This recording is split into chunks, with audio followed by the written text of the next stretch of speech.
Explanation of the evidence at the Pentagon on 9/11, created by Wayne Coste, narrated by David Chandler.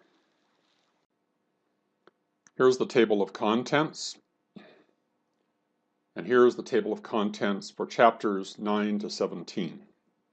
Chapter 9, a comprehensive review of the Lloyd England accident scene. Narrator's note. Lloyd England's taxicab is important evidence that the downing of the light poles was a real-time event that could not have been staged ahead of time. Therefore, a large plane really did fly into the Pentagon on the morning of 9/11. It was Wayne Coste's excellent treatment of this topic that first motivated me to get involved with his project. So, let's return to the evidence. When treated as an accident scene using the physics of motion, the location of the taxi and debris supports Lloyd England's Survivor Fund's statement. The location of debris from light poles 1 and 2 is documented in the photographic record. The location of the debris from the light poles 1 and 2 is consistent with a high-speed impact by the incoming plane at points below the attachment point of the lamp support arms. Lloyd, 69, began the morning of September 11, 2001, like most days, driving his taxicab. As he approached the Navy Annex, he saw a plane flying dangerously low overhead. Simultaneously, the plane struck a light pole, and the pole came crashing down onto the front of Lloyd's taxicab, destroying the windshield in front of his eyes. Glass was everywhere as he tried to stop the car. Another car stopped, and the driver helped move the heavy pole off Lloyd's car. As they were moving the pole, they heard a big boom and turned to see an explosion. The light pole fell on Lloyd, and he struggled to get up from underneath, wondering what had happened. Here is the windshield, and we will shortly see the rear seat damaged by the light pole. Keep in mind that the pole actually consists of 3 pole segments, the long vertical mast and 2 lamp support arms. Here is the structure of the lamp pole in detail. There is a mast, a lower arm pole, and an upper arm pole. On impact, as we have seen already, the lamp will separate due to inertia when the pole whips away. In the rear seat of the taxi, there are some holes consistent with the lower support arm being the impinging projectile. Here is another photograph taken by CIT when they went out to interview Lloyd England. Lloyd himself drew a picture of the taxicab, and what he shows is the picture at the top with some detail. Note that he shows it sticking out a little farther than the front end of the hood. He has a little knob on the front, which would be consistent with the attachment point between the upper and lower support arms. The drawing at the bottom shows how some have caricatured the incident as involving the long mast section of the pole. But, Wayne comments, that doesn't make any sense from the damage or any mechanics that he can envision. There is also some corroboration of the explosion Lloyd said caught his attention while he was pulling the pole out of the car. At 9:42 and 40 seconds, this fireball is seen. That would give time for Lloyd and the other driver to have gotten out and worked on getting the pole pulled out of the windshield. The term heavy is a relative term. Anything that could cause a 69-year-old man to stumble or fall would involve some effort to get back up. We should not read very much into that single word. Overview of the accident scene. Here is the location of light pole 1. It is beside the tree that had the notch in it. You can see that in this 2009 Google Street View image, the notch in the tree has not been completely obliterated.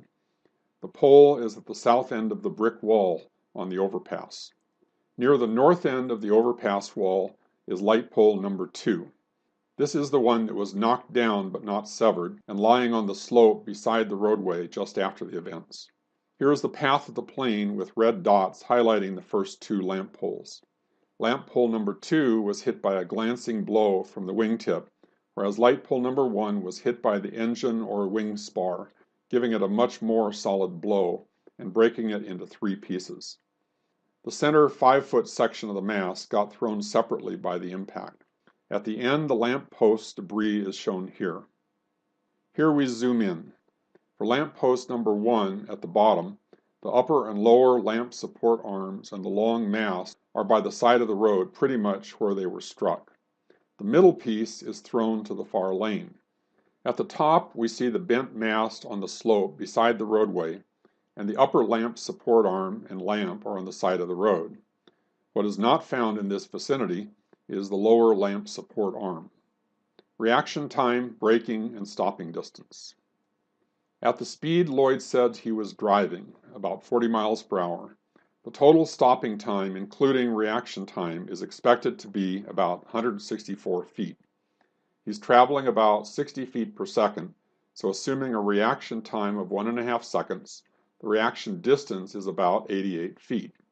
And the braking distance would be an additional 76 feet for a total estimate of 164 feet. If you work backward from the final location of the taxi, the impact itself would be about 164 feet farther north. What he was reacting to was the impact on his windshield, so we can see his taxi was in a position to be hit by a piece of lamppost number 2. On this photograph, we are using the passing lane markers to step off 40-foot intervals to estimate the distance. Here is a zoomed-in view of the impact point in relation to the final stopping point of the taxi. Photos documenting parts of lamppost 2. The mast is laying on the left of the flight path, bent not severed, at 90 degrees. The height of the bend is about 25 feet, about the same as the impact point for light pole number 1. The lamp and upper support arm appear to be on the shoulder of Route 27, near the base of lamppost number 2 under their original location. All of this is similar to what we saw in the vehicle light pole collision video clip.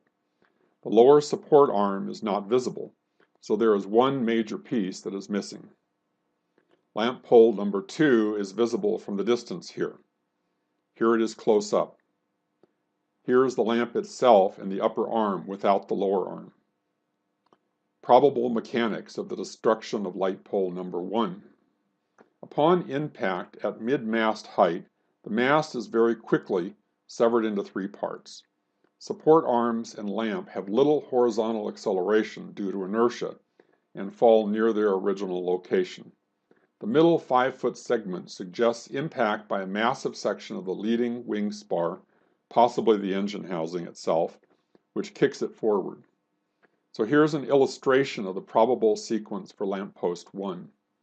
We are assuming the pole was impacted about 22 feet up. The impact breaks the mast, bends the large lower mast fragment, and kicks the upper mast fragment horizontally. The top part snaps off due to inertia of the lamp and support assembly.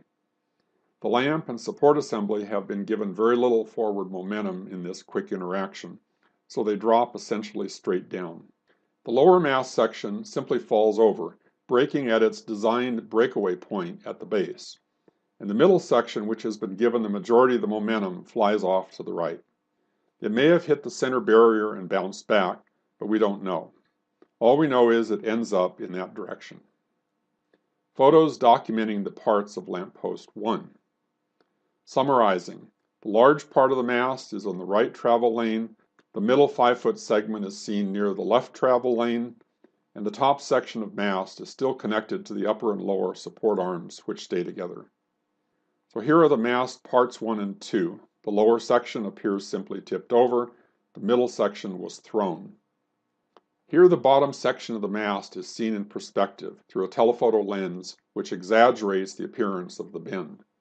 Beyond it, by the edge of the road, is the top section of the mast with both support arms and lamp.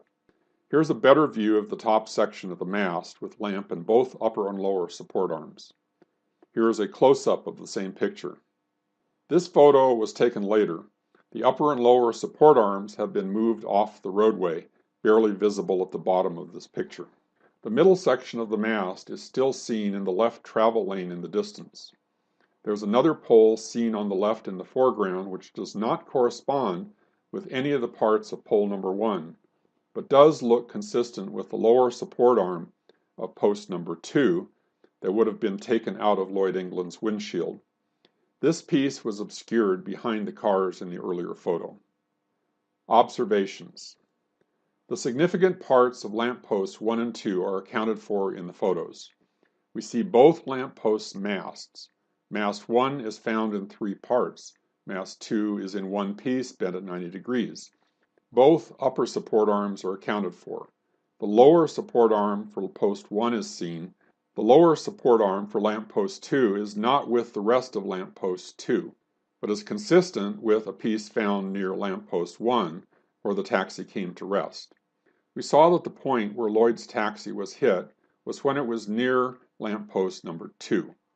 Stopping distance for the car, traveling 40 miles per hour, brought the taxi to its final stopping point near lamppost number 1. So it is not reasonable to suspect any of the pieces from lamppost number 1 to have been what hit the taxi. Since the lower support arm from lamppost 2 is the only piece that was transported from the collision point to the stopping point, it appears to be the piece that hit the windshield. Narrator's note. The CIT assumption was that the large massed piece from lamppost number 1 was what Lloyd England described removing from his windshield. That would be unreasonable because the car could not have been in this position when it was hit. Also, it would have been too heavy for 2 men to have lifted without scratching the hood, and it did not match Lloyd England's sketch. The physical evidence supports Lloyd England's statement in the Survivor Fund interview, so there is no reason to consider his testimony to be suspect. In Chapter 10, we will analyze the Citco security camera videos.